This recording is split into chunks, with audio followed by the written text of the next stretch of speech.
Olá, alunos, tudo bem? Sejam bem-vindos a mais uma aula do nosso curso de Química Geral. Hoje estamos entrando na unidade 2, começando o segundo bimestre, e vamos começar a estudar um pouco mais a fundo a atomística, os modelos atômicos, como é a classificação dos elementos na tabela periódica, bem como estudar melhor as ligações químicas e os seus comportamentos. Beleza? Então, como eu disse, a gente vai estar começando a unidade 2 agora, que no nosso livro é intitulado Do Macro ao Micro, e temos aí 4 capítulos, onde no capítulo 5 nós vamos estudar os modelos atômicos e características dos átomos. No capítulo 6, a classificação dos elementos e a tabela periódica. No capítulo 7, vamos estudar ligações químicas e geometria molecular. E no capítulo 8, a estrutura molecular e propriedades dos materiais, ou seja, as forças intermoleculares. É muito importante para o nosso curso e para o desenvolvimento das próximas fases da química que vocês vão estudar. No segundo bimestre, provavelmente a gente vai ver 3 desses 4 capítulos, porque a gente tem bastante conteúdo, e acredito que um desses capítulos vai ficar para o terceiro bimestre, mas não tem problema, ok? Bom, então lembrando mais uma vez que todo o nosso conteúdo está baseado no nosso livro didático, do Plano Nacional do Livro Didático, que é da série Ser Protagonista, Química 1, ok? Então fiquem com ele em mãos.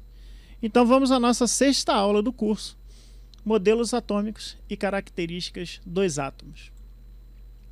Antes de tudo, a gente vai pensar no átomo em si. Todo mundo já ouviu esse nome, todo mundo já alguma vez ouviu falar, isso é composto por átomos, o átomo de hidrogênio, o átomo de oxigênio, a água é composta, H2O, 2 átomos de hidrogênio e 1 de oxigênio. Então a palavra átomo está sempre no nosso vocabulário. Mas vocês sabem de onde a palavra átomo surgiu? Pois bem, veio lá da Grécia Antiga. 2 filósofos gregos que viveram entre o século IV e V a.C., na Grécia clássica, criaram o conceito de átomo. Átomo vem em grego, como está escrito aqui, significa indivisível, ou seja, a menor parte possível de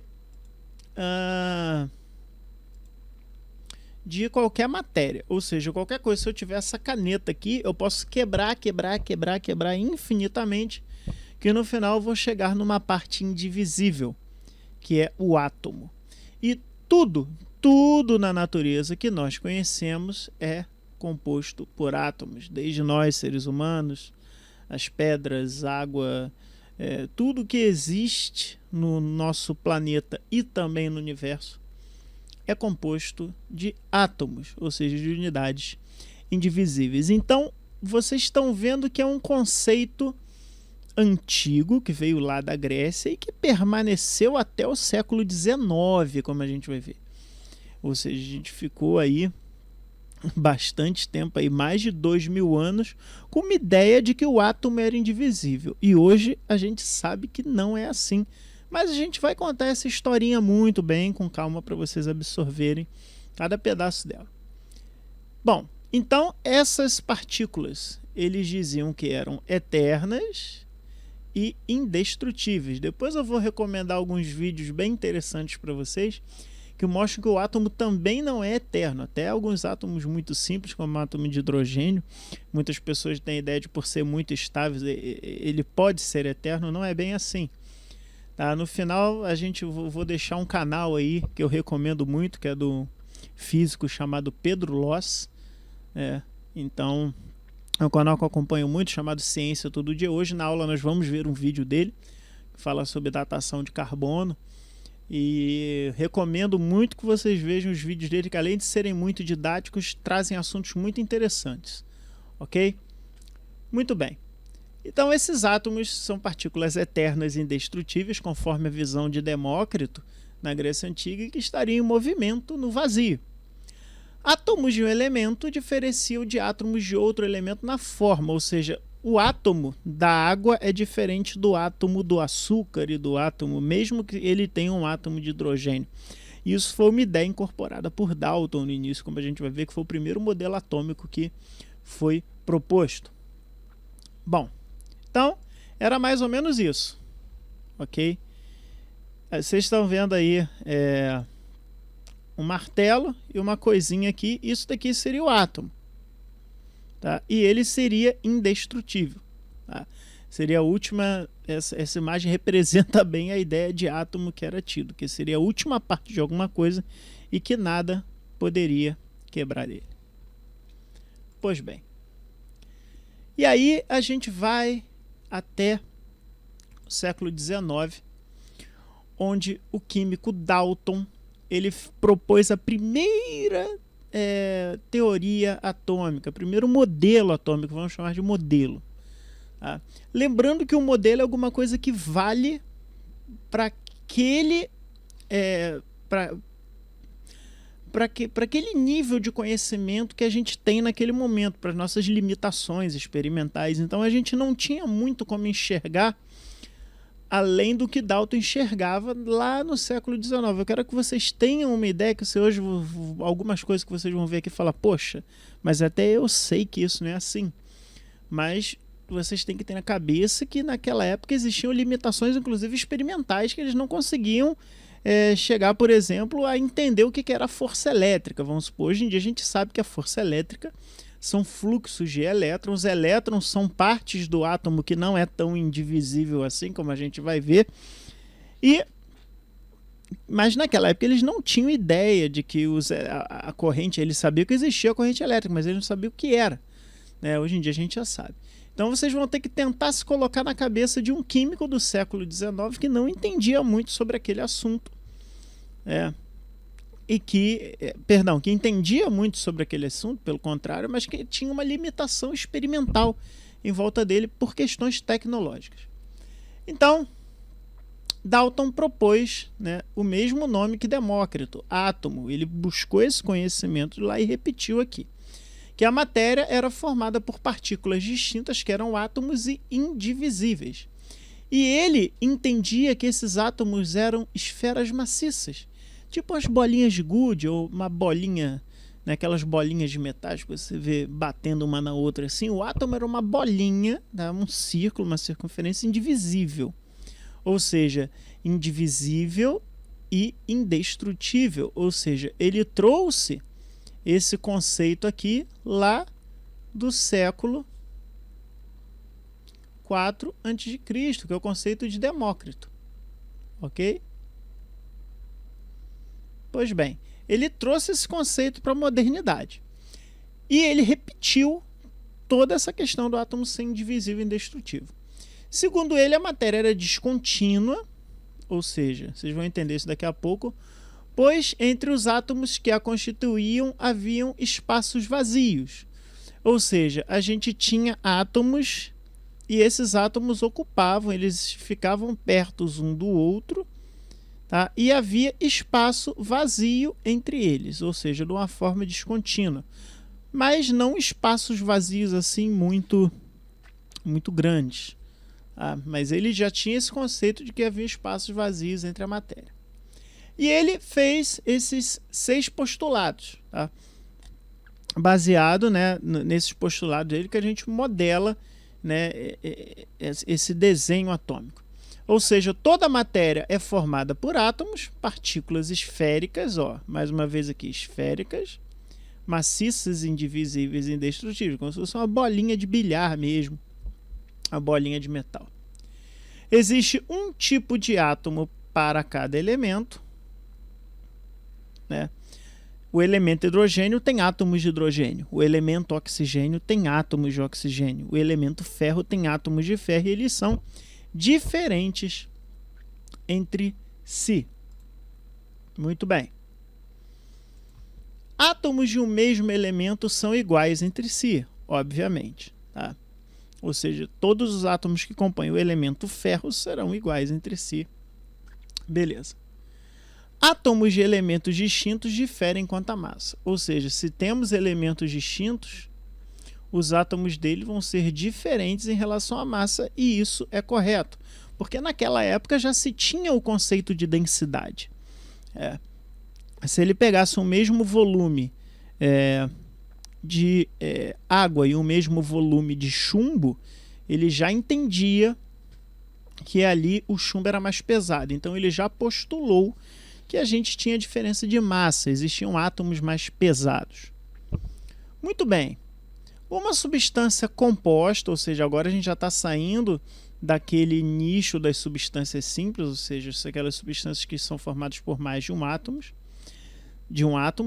são formadas por espécies químicas de diferentes elementos que possuem quantidade fixa de cada um deles. Ou seja, a gente tem diferentes elementos que vão se associar em proporções definidas. Dalton deu o nome de átomos complexos ou átomos compostos a essa espécie, porque eram formadas de átomos de mais de um elemento, ok? Esse conceito depois caiu por terra quando a gente criou o conceito de molécula, mais lá para frente. E em uma reação química, os átomos se mantêm em tipo e quantidade, ou seja, não tem alteração do tipo e da quantidade do átomo, apenas ocorrendo o rearranjo deles na formação de novas espécies químicas, e é exatamente isso que acontece mesmo. Só que Dalton, por limitações experimentais, ele acabou que errou em algumas estruturas, como a gente vai ver aqui mais para frente. Tá? Pois bem, então aqui nós temos representações de átomos diferentes. O átomo de hidrogênio, átomos de oxigênio, átomos de bromo. A gente vê que o átomo de bromo é maior, mais pesado que o de oxigênio, que por si também é maior e mais pesado de oxigênio. São bolinhas maiores e bolinhas menores. Mas esse era o conceito que ele tinha na cabeça, de que o átomo era uma coisa indivisível. E aí, olha que interessante, algumas fórmulas que ele propôs. Aqui a gente está vendo uma representação do átomo de oxigênio. Seria uma bolinha com esse círculo negro dentro dele. Mas esse seria o átomo de oxigênio composto da água. Que é diferente do gás carbônico. Olha, ele vê essa diferença. Perdão, aqui a gente tem o de hidrogênio, falei errado. Tá? Esse é o átomo de hidrogênio. E o átomo de oxigênio seria essa representação dessa bolinha branca. Mas olha que interessante, a gente teria então um átomo de hidrogênio e um átomo de oxigênio, como se a fórmula da água fosse HO, apenas, ou seja, nós já tínhamos o conhecimento que a água era composta de hidrogênio e oxigênio. A gente já tinha tecnologia de eletrólise, ou seja, a gente já passava corrente elétrica na água e separávamos os compostos. A gente via que quando a gente separava a água, a gente tinha hidrogênio e oxigênio. Você liberava o gás hidrogênio e o gás oxigênio. Só que o Dalton, naquela época, ele não tinha noção de que o gás hidrogênio era HH, era dois hidrogênios ligados, que a gente hoje em dia conhece como H2. Ele achava que era apenas átomos de hidrogênio que estavam ali sozinhos. Tá? Da mesma forma que o gás oxigênio é O ligado a O. Ou seja, são as substâncias puras, no caso os gases, eles estão na forma bimolecular, são biatômica, ou diatômica.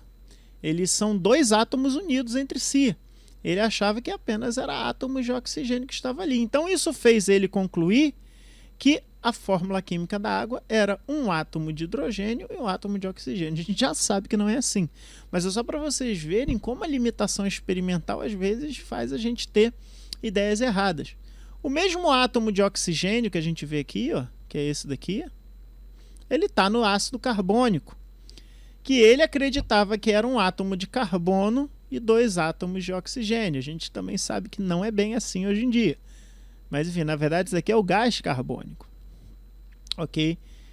Que ele acreditava ser apenas, indo para cá, um átomo de carbono e um átomo de oxigênio. Tá? A amônia, ele acreditava que era um átomo de hidrogênio e um átomo de nitrogênio. Ok? Enfim, então a gente tinha algumas aproximações aqui que eram interessantes, por exemplo, o ácido sulfúrico, na verdade, que ele acreditava ser o SO3, ele até existe, mas ele é um tipo de óxido de enxofre que a gente vai ver, um óxido ácido de enxofre, tá? Que é o trióxido de enxofre.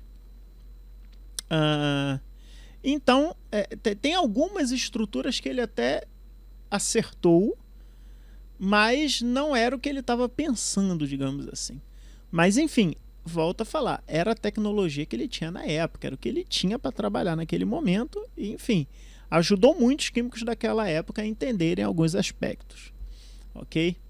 E aqui nas reações químicas, como eu falei para vocês, ele acreditava que realmente isso daqui, se você misturar gás hidrogênio e gás oxigênio e acender uma faísca, você vai ter água. É fato que isso vai acontecer. Agora, não é uma reação atômica que nem está aqui. Um átomo mais um átomo dando uma molécula de água, que na verdade ele chamava de átomo composto. Não era nem molécula, não existia ainda esse conceito de átomo composto. Então ele acreditava que era assim que as reações eram feitas, que essas bolinhas se rearrumavam e formavam substâncias novas. Pois bem, aí a gente tem um problema no modelo atômico de Dalton. É sempre o que acontece, a tecnologia vai melhorando, novos experimentos aparecem, e aí aqueles modelos passam a não explicar mais o que a gente vê. E isso foi um experimento feito pelo químico Thomson, cerca de 50 anos depois do modelo atômico de Dalton, que foi as ampolas de Crookes, que é mais ou menos isso daqui, tá? Vou tentar explicar para vocês aqui de forma bem assim superficial, só para vocês entenderem o que está acontecendo. Aqui a gente tem uma fonte, né, uma energia elétrica chegando aqui em alta voltagem, então uma fonte de alta voltagem, sendo polarizada aqui em um tubo, né, onde a gente tem um gás rarefeito aqui. Aqui a gente tem um gás em baixíssima concentração. Essa voltagem é tão grande que tecnicamente, vou já falar a resposta para vocês, ele quebra os átomos aqui. Olha que interessante. Com isso daqui, obviamente que no início eles não tinham essa ideia que o átomo estava sendo quebrado. No início, o que eles viam? Raios sendo emitidos aqui. Tá? Isso daqui são raios que estão sendo emitidos, ou seja, partículas com carga. Tá? O nome é raio catódico porque elas têm, né, uma carga negativa, que elas vão em direção ao cátodo, né, que a gente chama. E o que acontece? Perdão, que elas são emitidas pelo cátodo, elas vão em direção ao ânodo, perdão.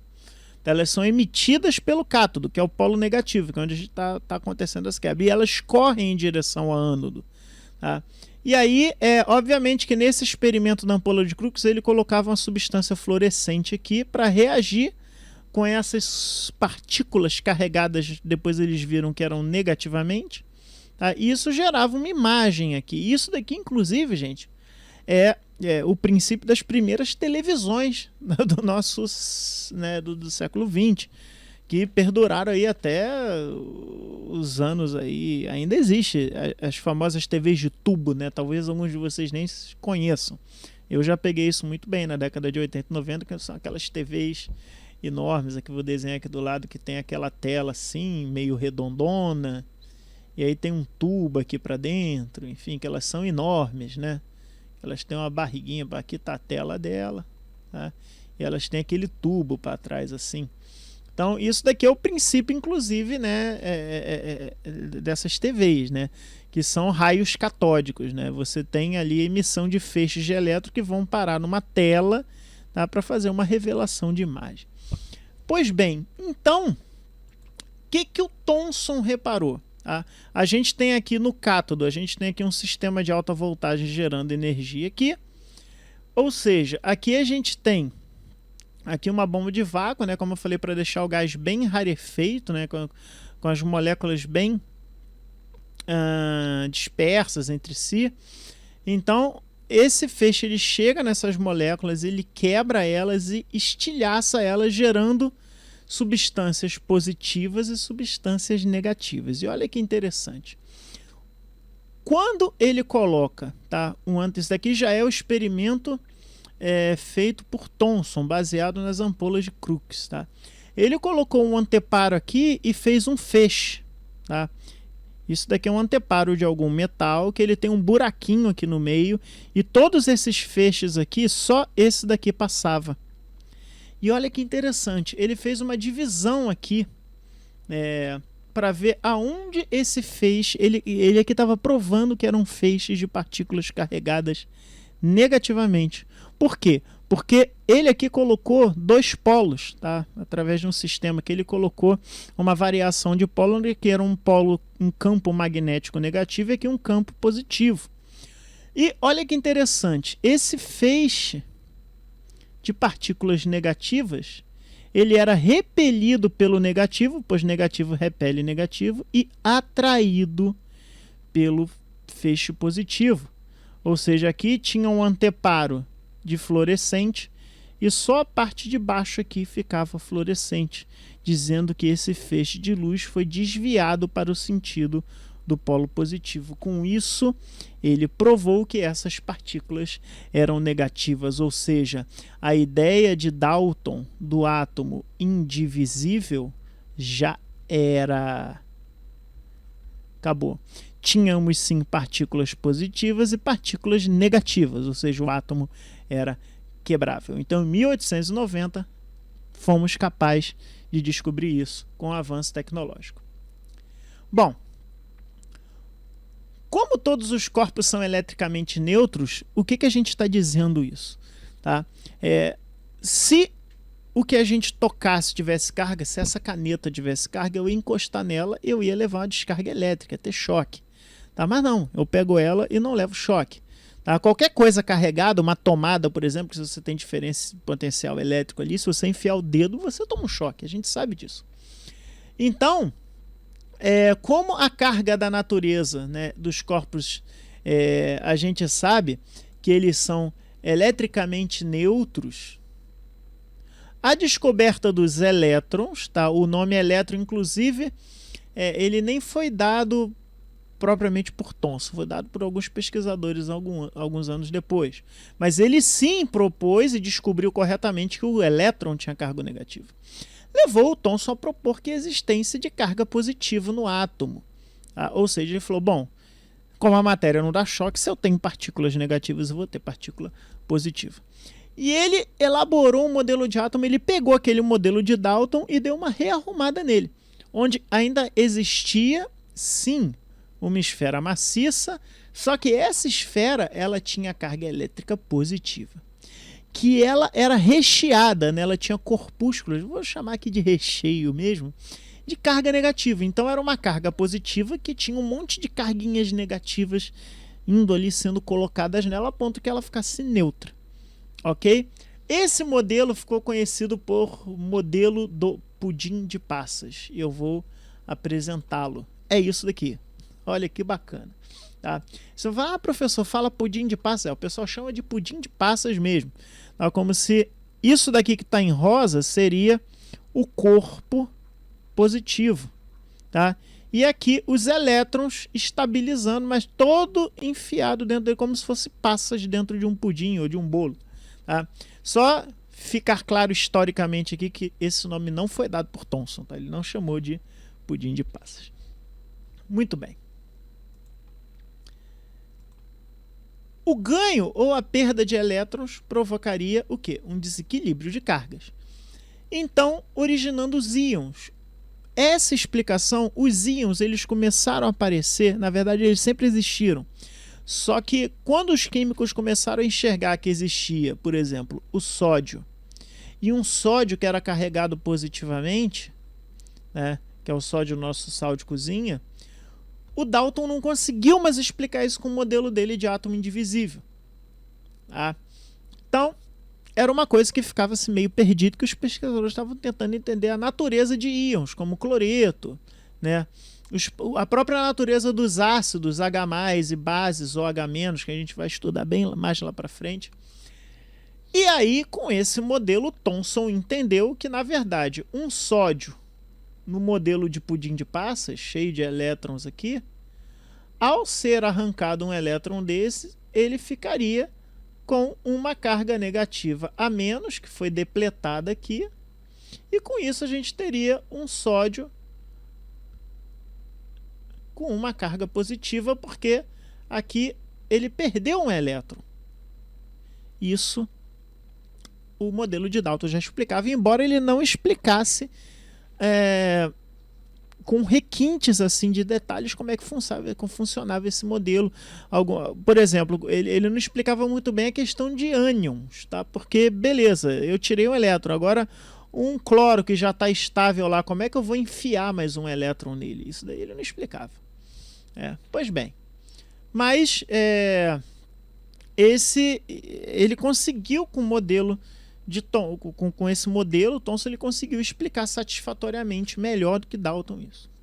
Mas aí vamos à problemática. Sempre que o negócio está indo bem, você vê que 21 anos depois, exatamente aqui, em 1911, um químico, né, chamado Rutherford, ele falou, opa, fiz um experimento aqui, eu acho que a gente tem um pequeno problema. Então vamos ver o experimento de Rutherford, é muito importante que vocês entendam ele. Eu vou mostrar primeiro aqui o experimento em desenho, depois a gente vai ver ele, um videozinho que tem muito bom desse experimento, que eu acho que vai ficar mais claro para vocês. Mas antes disso, eu quero que vocês entendam que aqui a gente já está indo para um outro patamar, tá? Que são as chamadas partículas subatômicas, ou seja, a gente já viu os elétrons. Os elétrons são uma das partículas subatômicas. Aqui a gente ainda não conhecia as outras partículas subatômicas. Mas, porém, todavia, já existiam substâncias chamadas de radioativas. Tá? Depois vai ter um boxezinho no livro de vocês que vocês vão ler sobre o elemento rádio, que eu vou passar isso para vocês como atividade. Mas, enfim, elas emitiam partículas, e eram partículas que a gente conseguiu detectar, chamadas de partículas alfa, beta e gama. Tá? As gama a gente estuda mais quando a gente vai falar de radiação espacial, né? As alfa e beta a gente já vê mais aqui no nosso plano, sendo que as alfas ela tem uma característica interessante, que elas são carregadas positivamente, elas são positivas. Tá? As partículas beta são aquelas menorzinhas que têm cargas variadas, e a gama é a radiação especial. Vamos nos ater à partícula alfa, que é o que a gente vai ver nesse experimento aqui. Então aqui a gente colocou alguma substância radioativa, algum elemento radioativo que emitia essas partículas alfas. Qual a importância disso daqui? O Rutherford, ao fazer esse experimento, ele conseguiu mostrar que o modelo de Thomson ele estava errado ao achar que o átomo ainda era maciço. Tá? Olha só, vamos acompanhar. Então, o que a gente tem aqui? A gente tem as partículas alfa sendo emitidas, e aqui a gente tem uma lâmina de ouro muito fina, mas fina, finíssima assim. Assim, muito, pensa num papelzinho ainda muito mais fino, com um papelzinho mais fino que você pensar. Tá? E o que acontece? Essas partículas, elas, em volta aqui, ele tinha um metal, tá, que era um detector de partículas, onde a partícula alfa colidia e manchava ali aquele metal de certa forma. Tá? Então, o que ele conseguiu ver? Ele conseguiu que algumas partículas, se a matéria fosse completamente maciça, olha, do jeito que o Dalton e o Thomson, de certa forma, falavam, tá? Vou até desenhar de outra cor aqui para ficar mais didático. Vou desenhar azul aqui. As partículas, elas chegariam, todas repeliriam, todas, porque não tem espaço vazio, né? Ou se de repente, considerando que Dalton, né, previu que tinha um espaço mínimo vazio entre eles, ia passar uma ou outra entre um átomo e outro, tá? Mas o que ele viu foi exatamente o contrário. Praticamente todas passaram essa folha de ouro. Ou seja, todas estavam ultrapassando ele. Mostrando que, lembrando que são partículas subatômicas, elas são muito menores que os átomos, muito menores que as partículas dos átomos. Então elas têm livre trânsito ali entre os átomos de ouro que estavam ali na folha. Ó. Aqui é como se a folha tivesse só 2 átomos de espessura. Alguns raios passam, outros não. Alguns são desviados, olha que interessante, são desviados dessa forma. Tá? Outros não são desviados. Mas por que isso acontece? Vamos ver um videozinho para ficar um pouco mais claro. Então aqui, tá? Ele está mostrando o aparato, que é exatamente aquele mesmo que eu mostrei para vocês. O emissor de partícula alfa, isso daqui, gente, significa que ele está numa caixa de chumbo. Tá? Olha só que interessante.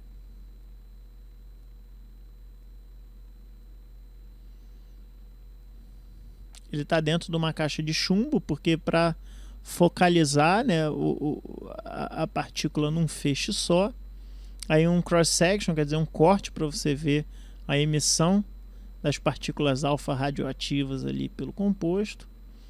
E aí alguns anteparos apenas para deixar esse feixe de partículas menor ainda. Ó, ele vai bombardear a folha de ouro, muito fina, e olha o que acontece. Umazinha voltou, tá vendo? Agora a grande maioria, ó, passou. Outra voltou ali, tá vendo? E aí ele vai adentrar ali da fina camada de ouro. E a gente vai ver que, lembrando que a partícula alfa é positiva. Tá vendo que a massa do elétron é muito pequena. Então ele não foi capaz de fazer nada com essa partícula. Agora, quando ele chega, né, dentro de uma parte dele, que depois a gente vai ver que é o núcleo, ele é repelido. Tá?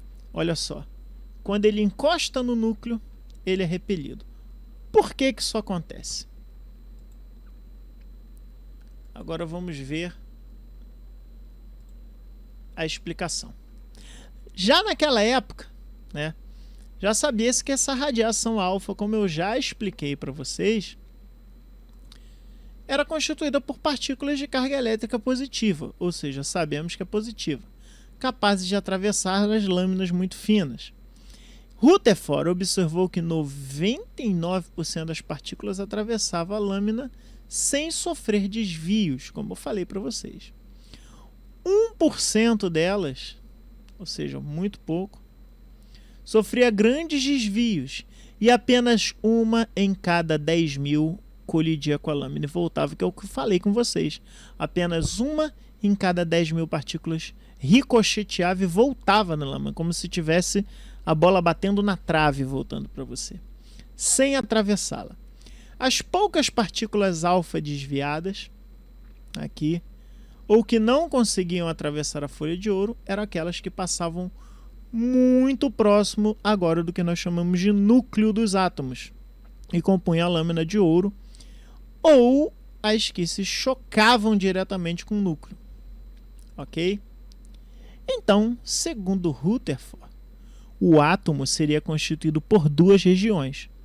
Uma central, chamada núcleo, e uma periférica, chamada eletrosfera. Ou seja, os elétrons eles estariam numa camada, né, periférica e orbitando em torno dessa eletrosfera. O núcleo seria maciço. O núcleo, sim, é maciço, formado por partículas de carga positiva, pois se a radiação alfa era partícula positiva, o núcleo só podia ser positivo para haver esse choque e esse repelir da partícula alfa com o núcleo. E aí ele foi denominado prótons, ou seja, os componentes do núcleo eles foram denominados prótons por causa disso. E concentraria quase toda a massa do átomo. A gente já vai falar sobre isso. Muito bem. Na eletrosfera, região de volume muito maior do que o núcleo, estariam os elétrons movimentando-se ao redor do núcleo como se fossem planetas ao redor do Sol. Essa foi a analogia utilizada por ele ao explicar como seria esse modelo atômico novo que estava surgindo. E como a região, né, a eletrosfera, ele não ofereceu resistência nenhuma, ele não foi capaz de atrair a partícula alfa para ele. Olha que interessante, apesar de ser negativa, não se observava desvios. Ou seja, ele viu que o núcleo é cerca de 100 mil vezes menor do que o átomo. Ou seja, o núcleo estava num pontinho concentrado e a eletrosfera toda em volta dele, sendo que, olha, o raio total, né, vamos desenhar aqui para vocês entenderem melhor como é que é isso. É como se nós tivéssemos aqui o núcleo, seria esse pontinho, e a eletrosfera, isso daqui. Sendo que o raio do núcleo, tá, é 100 mil vezes menor do que o raio do átomo inteiro. Para vocês verem que a gente tinha um grande espaço vazio aqui circulando o núcleo. Pois bem, uma coisa que era intrigante naquela época e que foi explicado também a partir desses modelos de Rutherford era a massa dos átomos. Por quê? Porque a gente depois a gente vai ver que com os experimentos mais avançados a gente conseguiu ver quantos prótons cada átomo continha. E a gente já sabia, né, que o próton que realmente dava massa ao átomo. A gente vai falar disso mais à frente. Mas, por exemplo, o carbono, tá, que tem 6 prótons no seu núcleo, ele tinha um número de massa, a massa dele era igual a 12, era o dobro. Tá? Então eles entenderam que existiam mais coisas dentro do núcleo que eram pesadas também, só que não tinham carga nenhuma. Ok? E a essas partículas neutras foram chamados de nêutrons. Ok? Mas isso foi um postulado.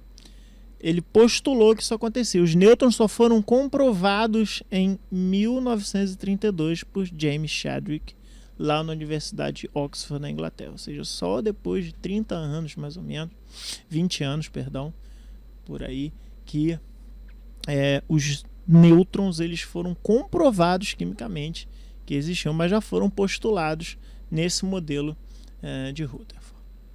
Então, esse é o modelo de Rutherford, onde a gente tem um núcleo com os prótons e nêutrons, maciço no meio, e os elétrons girando. Aqui você vê que esse átomo aqui é um átomo que tem 5 elétrons, 5 prótons e 5 nêutrons, que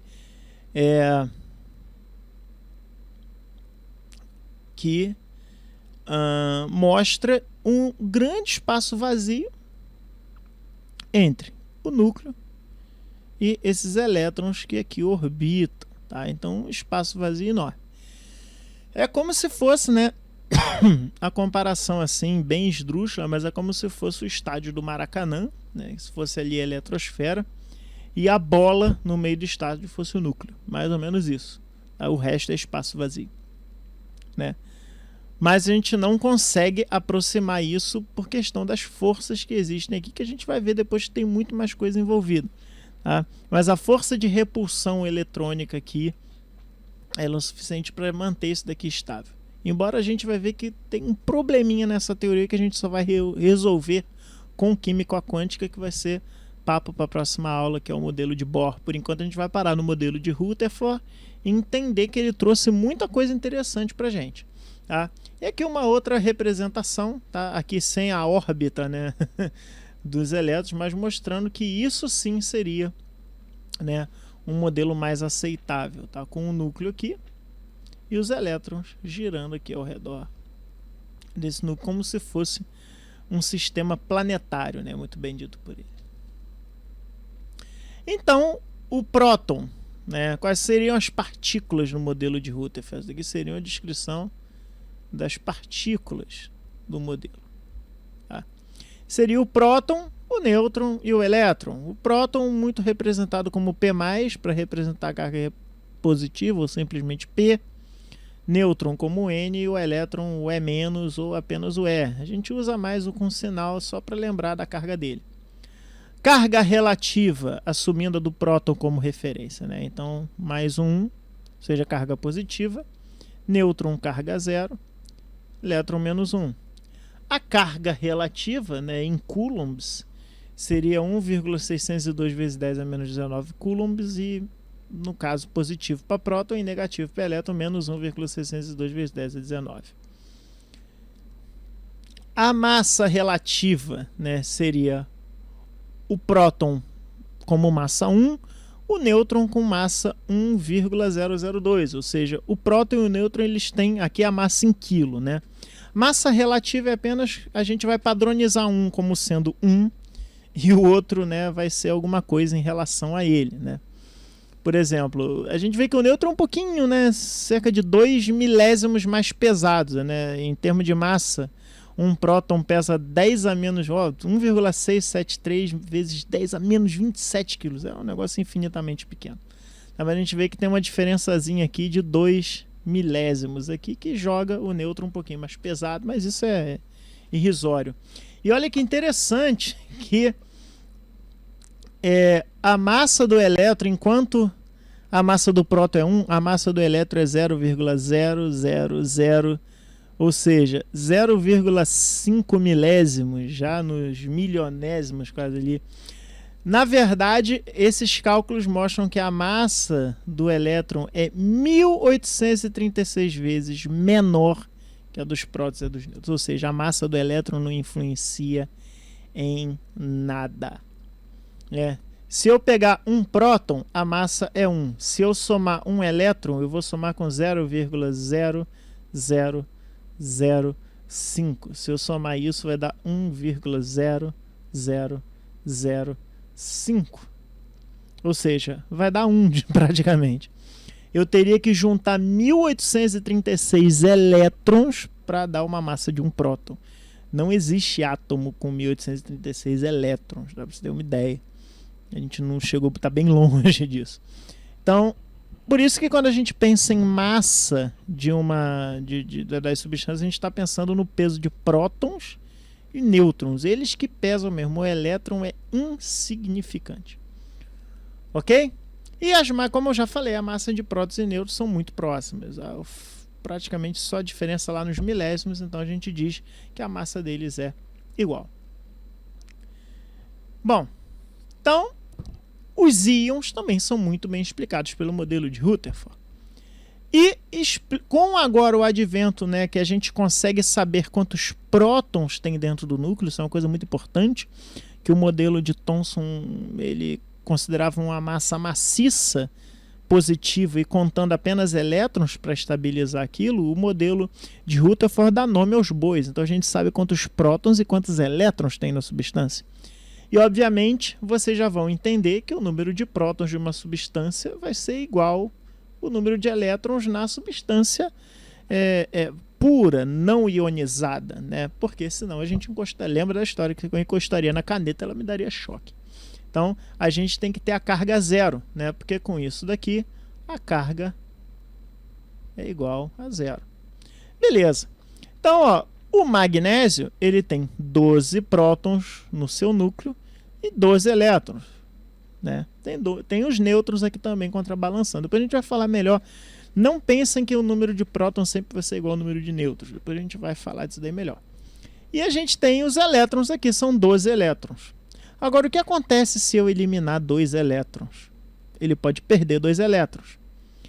Ele vai ter agora 12 prótons e 10 elétrons. Então, ele tem 12 cargas positivas e 10 negativas. Isso vai dar um excesso de 2 cargas positivas para ele, que é o íon magnésio 2+. Por quê? O magnésio perdeu 2 elétrons. Na verdade, até ele não perdeu esses elétrons, ele perdeu esse elétron.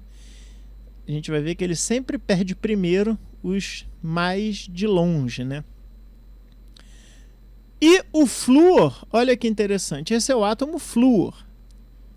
Tem 9 elétrons e 9 prótons, mas ele ganhou mais um elétron de presente. Tá? Não estou achando o elétron aqui porque ele reorganizou, mas ele ganhou mais um elétron de presente e agora ele tem 10 elétrons e 9 prótons. Como ele tem uma carga negativa a mais, né, em relação à carga positiva, ele vai ser o íon F-1, tá? -1 ou só menos, tanto faz. Aqui é o que a gente chama de ânion. Quando a gente tem excesso de carga positiva, perda de elétrons e vai sobrar prótons e a carga vai ser positiva, esse íon é chamado de cátion.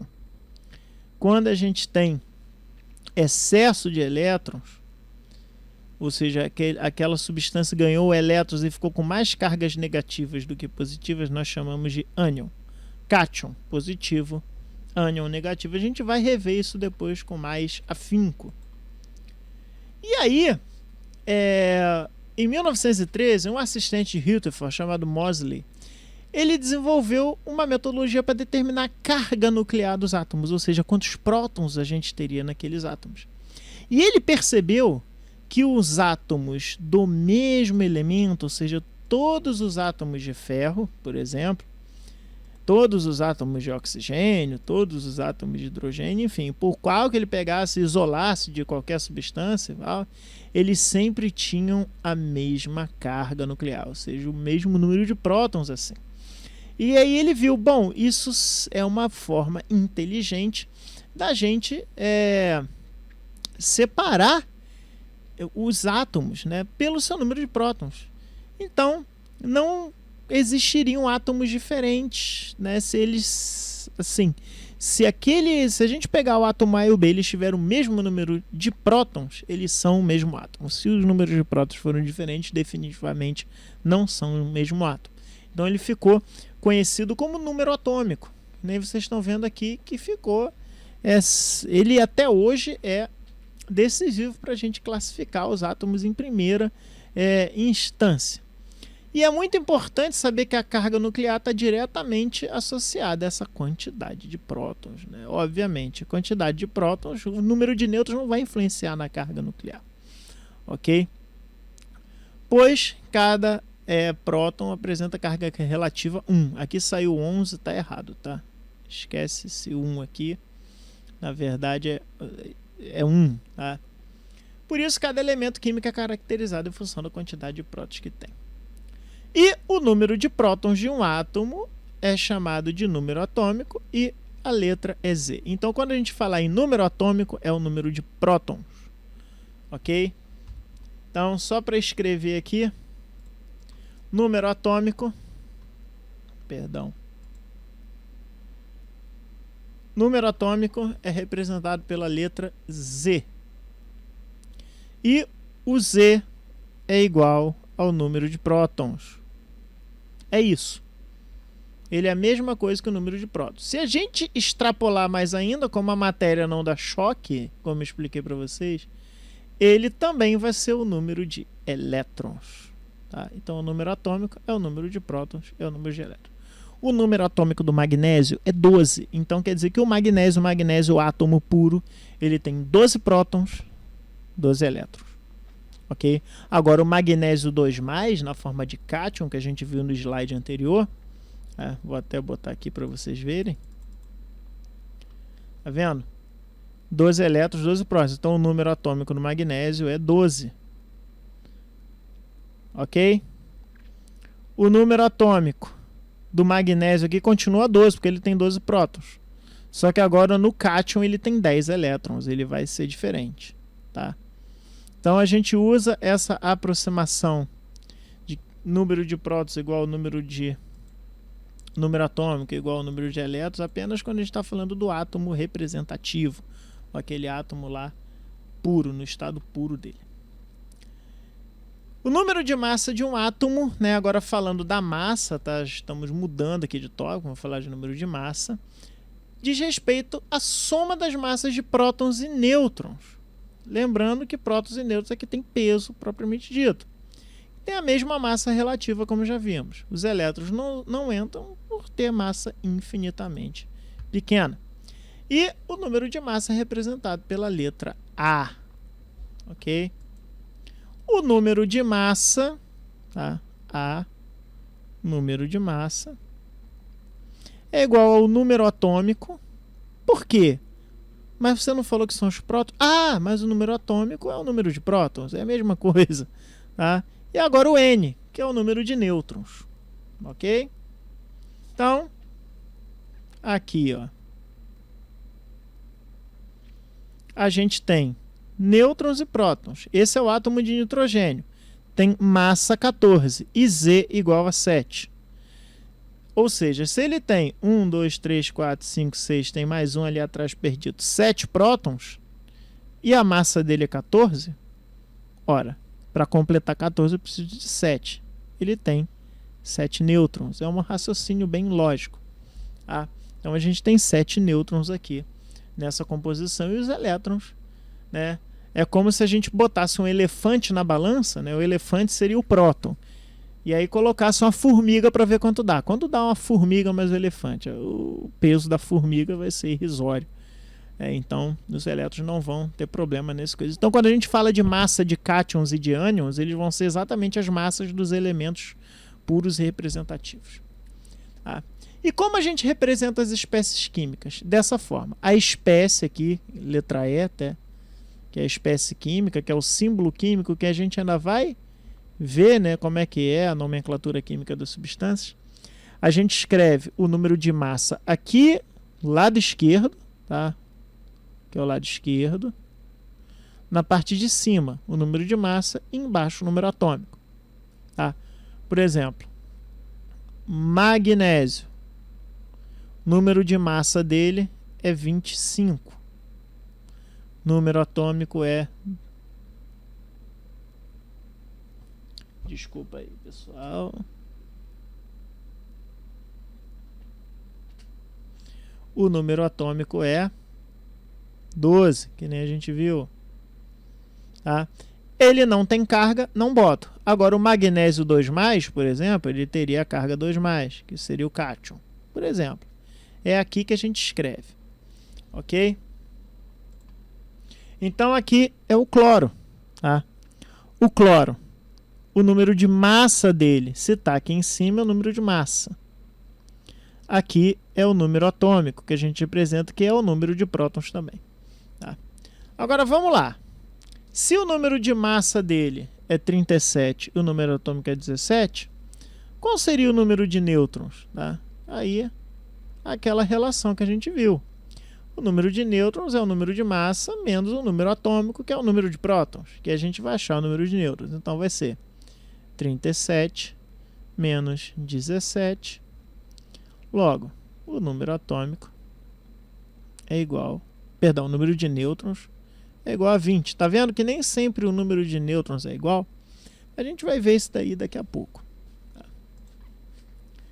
E aqui a gente está vendo alguns elementos. Está vendo? O alumínio, massa 27.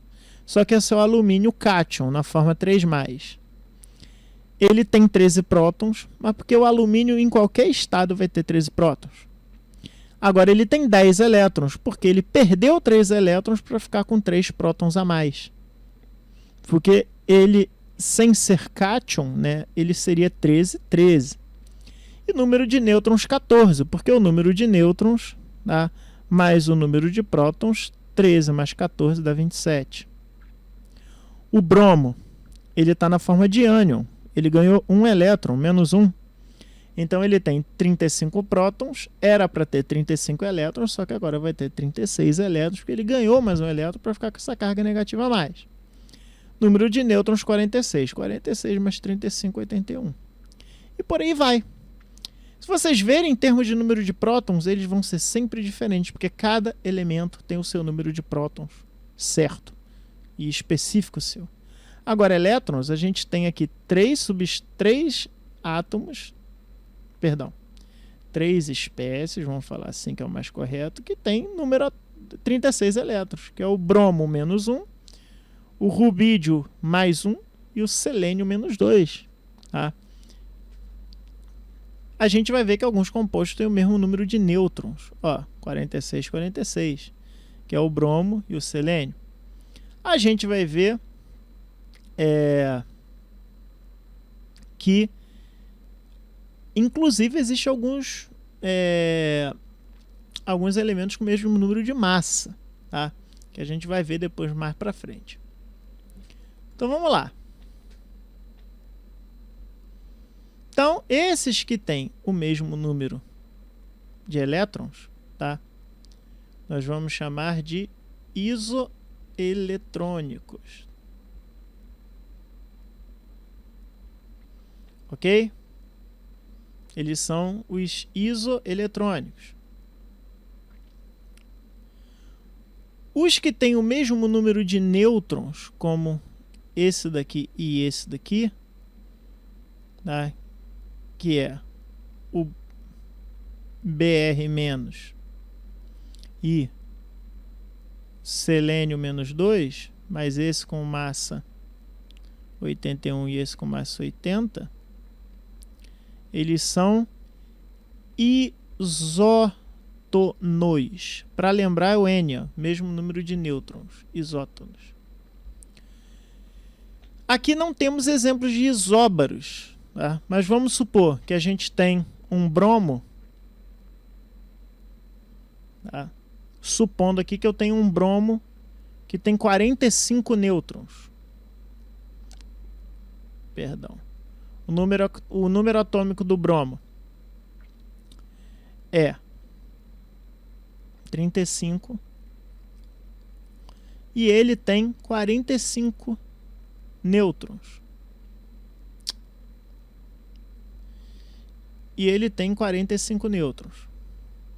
Tá? O número de massa dele aqui vai ser 35 mais 45, é 80. Então o número de massa dele é 80. Esse bromo 80, que eu estou criando hipoteticamente aqui, tá? Ele vai ser isóbaro do selênio menos 2, que também tem número de massa 80, porque o número de massa deles vão ser igual. Então eles são isóbaros. Aí lembra do Azinho do número de massa, tá? Que não tem no isótono. Nzinho para lembrar que é nêutrons. Isótonos, mesmo número de nêutrons. Isóbaros, mesmo número de massa. Isoeletrônicos, mesmo número de elétrons. Ok? Agora vamos para o que interessa a gente, que vocês ouvem falar muito, que são os isótopos. Aí que o bicho pega. Porque os isótopos, se eu tenho um pezinho, isso vai levar a gente para dizer que eles são o mesmo número de prótons. E sim, é o mesmo número de prótons. Tá? Os isótopos são substâncias que têm o mesmo número de prótons, ou seja, eles são sempre o mesmo elemento químico, mas vão ter massas diferentes, porque os nêutrons vão variar. Então, os isótopos, a gente tem uma variação do número de nêutrons que pode aumentar ou diminuir a massa dele. Então, eles têm o mesmo número de atômico, mas diferem quanto ao número de massa. Exemplos: carbono na massa 12, o carbono na massa 13 e o carbono na massa 14. Temos 3 isótopos de carbono. Isótopos é a mesma substância, porque tem o mesmo número de prótons, mas tem massas diferentes. O carbono 14 é mais pesado que o 12. Temos o cloro 35 e o cloro 37. São 2 isótopos. O urânio 235 e olhem só, o urânio 238, que é radioativo. Então, alguns isótopos eles são radioativos e outros não. O carbono 14, por exemplo, é radioativo também. Olha que interessante. Então, o termo radioatividade quer dizer que eles vão perder partículas subatômicas para diminuir de massa. A gente vai ver esse estudo dos radionuclídeos lá no último tópico do nosso curso. Tá? Mas só para ir adiantando e vocês entenderem o que é. E olha que legal. Temos isótopos do hidrogênio diferente. A gente tem o hidrogênio de massa 1 e o hidrogênio de massa 2. Vejam bem, o hidrogênio de massa 1, tá? Vou colocar aqui. O hidrogênio de massa 1, ele tem um próton apenas, ele não tem nêutrons, porque ele tem massa 1. Agora, o hidrogênio de massa 2, ele tem um próton e um nêutron, tá? Que é o chamado de deutério, que é o nome desse hidrogênio aqui, que a gente vai ver mais na frente. Tá? É o deutério. Mas olha só, a gente tem 99,999999% de hidrogênio 1 e 0,01% de hidrogênio 2 deutério. Então, a gente tem muito mais hidrogênio natural, sem nêutrons, com apenas um próton, do que o hidrogênio com um próton e um nêutron. Então, a gente sempre vai ter um isótopo em maior quantidade aqui. Por exemplo, carbono 12 é o mais aqui na tabela. Tá? São 98,9% é carbono 12. 1,1% é carbono 13, carbono 14 é 0,0000, é muito pouquinho que tem de carbono 14. Então a gente sempre tem, por exemplo, o oxigênio. A gente tem 3 isótopos do oxigênio, o com massa 16, massa 17, massa 18, sendo que 99,76% do que tem na natureza é o com massa 16. Então a gente vai ter essa pequena variação do número de massa. Tá? Alguns são interessantes, como a prata 107 e a prata 109, né, que uma tem 2 unidades de massa a mais do que ela. A gente tem mais... a gente tem, na verdade, uma quantidade praticamente equivalente de prata dos 2 isótopos, né? Daí a gente não tem mais aquela coisa de ter um isótopo natural, assim, que seja mais constante. Isso pode acontecer também. Quero muito que vocês vejam esse vídeo, não agora, né? Porque a nossa aula aí já está bem extensa. Mas vejam depois, por curiosidade, que o Pedro Lois explica como funciona. Agora que vocês... É legal vocês verem esse vídeo, por quê, alunos? Porque vocês tiveram uma explicação, né, até a teoria atômica de Rutherford. E vocês precisam só disso para entender a datação por carbono, né? E vocês vão ver como vocês vão entender. Ele vai ainda falar algumas coisas que eu já falei aqui. E para vocês verem, né, que você já deve ter ouvido falar, isso daí foi datado que tem não sei quantos mil anos, né? Foi pro carbono 14 e tal. Agora vocês já sabem o que é carbono 14, já sabem as características dele, já sabem a proporção dele, quanto é que é em relação à natureza. Eu acho que é muito interessante vocês verem esse vídeo, que eu acho que vocês vão conseguir entender muito bem como funciona essa datação. Em diversas áreas da ciência... Vou passar o Pedro, depois vocês veem ele, vale muito a pena ver. Tá? Rapidinho aqui, mas vou prender só mais 5 minutinhos da atenção de vocês, só para a gente fazer 2 exercíciozinhos aqui, só para fixar o nosso conteúdo. De modo simplificado, pode-se dizer que o modelo atômico prevê 3 partículas, prótons, nêutrons e elétrons, as quais não estão distribuídas ao acaso. Essas partículas interagem entre si e essa interação produz um conjunto organizado denominado átomo, ou seja, temos aqui o modelo de Rutherford descrito. Das afirmações a seguir, quais são verdadeiras em relação ao átomo? Corrija as falsas. Então vamos lá. Prótons e nêutrons, alternativa A, são encontrados no núcleo, tá certo? Que é a parte do átomo que apresenta carga elétrica positiva e na qual se concentra praticamente toda a sua massa. Certíssimo. Tá? Pois prótons e nêutrons estão no núcleos, é a parte positiva, porque o próton é positivo, e a gente viu que a massa do elétron é insignificante, é 1836 vezes menor que a do próton e a do nêutron. Letra B. O átomo eletricamente neutro possui o mesmo número de elétrons e prótons, óbvio, né? Isso a gente já viu, senão ele daria choque. Muito bem, se o número de elétrons for maior, forma-se um ânion. Se esse número for menor, tende-se o cátion. Se o número de elétrons for maior, eu vou ter mais cargas negativas que positivas. É um ânion. Se o número de elétrons for menor, eu vou ter menos cargas positivas e mais positivas. É um cátion. Corretíssimo. O número atômico Z informa o número de prótons de um átomo. Corretíssimo, foi o que a gente viu. Ele caracteriza o número de prótons, que é o número atômico, que é aquele número que vai dizer praticamente tudo sobre aquele átomo quando a gente falar de classificação periódica. O núcleo, agora a letra D, o núcleo de qualquer átomo sempre conta com o mesmo número de prótons e nêutrons. Não, a gente acabou de ver o caso dos isótopos. que são aquelas substâncias que têm o mesmo número de prótons, mas têm números de nêutrons diferentes, que vão dar números de massa diferentes a ele ali. E essa segunda atividade eu quero deixar uma questão na cabeça de vocês, tá? A representação a seguir é deixar uma minhoquinha aí na cabeça de vocês, uma formiguinha, vai ficar incomodando, porque é o seguinte, a gente viu o modelo de Rutherford e falou, poxa, legal, funciona, explica tudo, poxa, legal. Mas olha só, se o elétron ele tem carga negativa e o núcleo tem carga positiva, será que o elétron, à medida que fosse rodando ao redor do núcleo, ele fosse ficando atraído, até o ponto que ele se colidiria com o núcleo e grudasse nele? Ora, qual é a vantagem dele de ficar rodando aqui se ele tem atração, né? O negativo não atrai no positivo? Então, quero que vocês pensem isso para a próxima aula, tá? Que vocês reflitam sobre isso para a gente poder entrar no modelo de Bohr, que é o modelo atômico praticamente mais atual que a gente tem, com algumas observações ou outras da química quântica, que a gente tem mais informações hoje em dia, mas quando a gente entra no modelo quântico, a gente muda completamente o sentido do modelo de Rutherford. A gente vai ter que viajar bem na maionese, em alguns sentidos assim, porque é complexo. Vou tentar destrinchar na próxima aula o máximo que eu puder para vocês, mas vocês vão ver que o modelo quântico ele vai explicar o porquê que isso não acontece, ok? Mas é só para colocar essa pulguinha aí na orelha de vocês